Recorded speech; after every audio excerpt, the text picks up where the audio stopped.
हरे कृष्णा जय श्री हरि। ओम नमो भगवते वासुदेवाय नमः।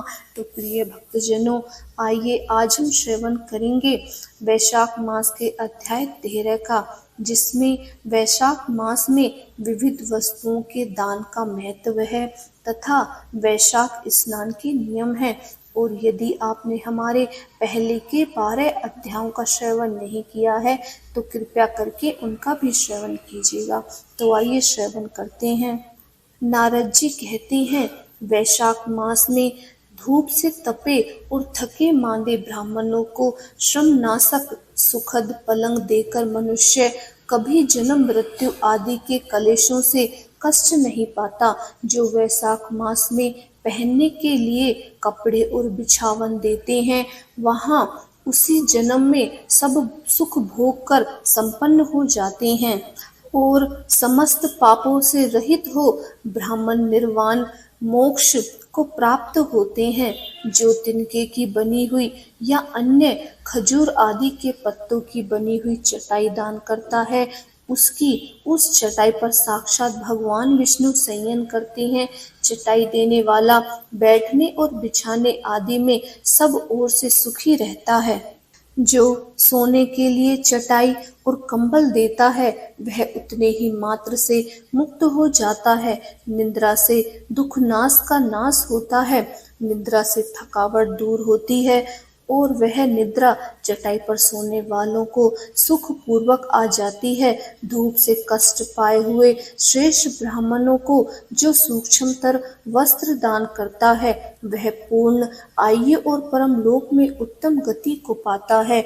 जो पुरुष ब्राह्मणों को फूल और रोली देता है, वह लौकिक भोगों का भोग करके मोक्ष को प्राप्त करता है। जो खस कुश और जल से वासिक चंदन देता है, वह सब भोगों में देवताओं की सहायता पाता है और उसके पाप और दुख की हानि होकर परम पद को प्राप्त होती है।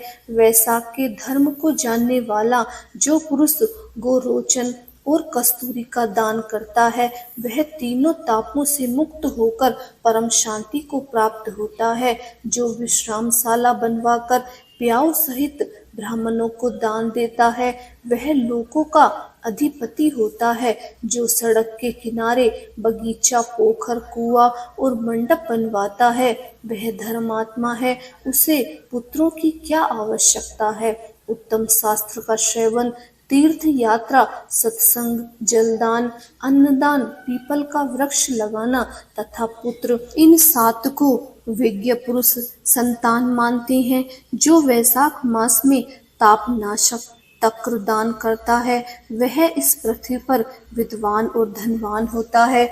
धूप के समय मट्ठे के समान कोई दान नहीं है, इसीलिए रास्ते के थके मांदे ब्राह्मणों को मट्ठा देना चाहिए।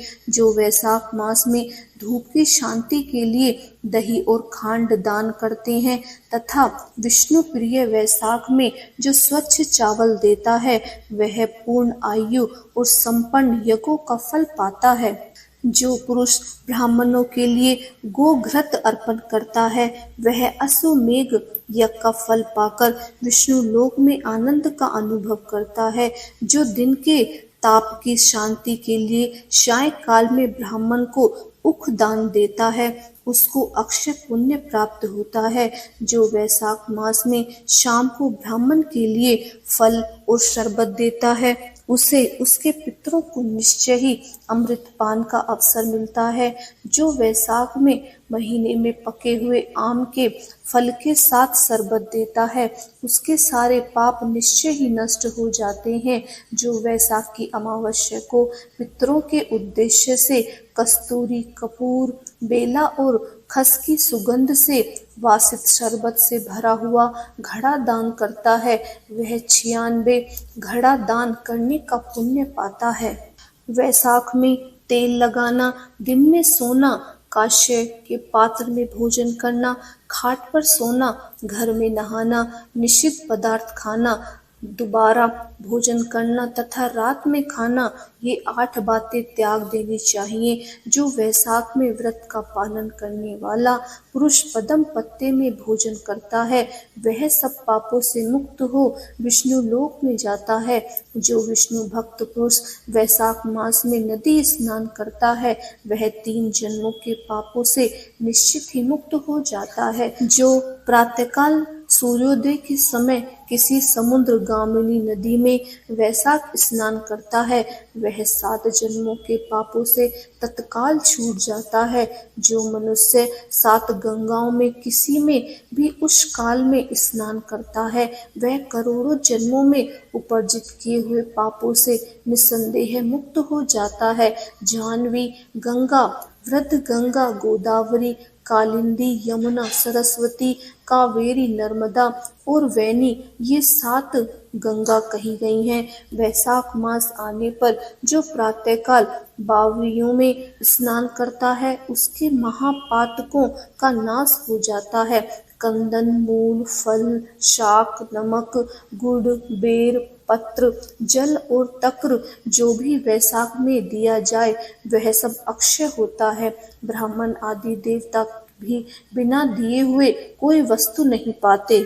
जो दान से हीन है, वह निर्धन होता है। अतः सुख की इच्छा रखने वाले पुरुष को वैशाख मास में अवश्य दान करना चाहिए। सूर्य देव के मेष राशि में स्थित होने पर भगवान विष्णु के उद्देश्य से अवश्य प्रातःकाल स्नान करके भगवान विष्णु की पूजा करनी चाहिए।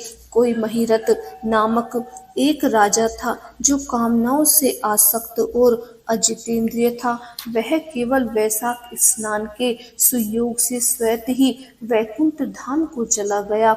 वैशाख मास के देवता भगवान मधुसूदन हैं, अतएव वह सफल मास है।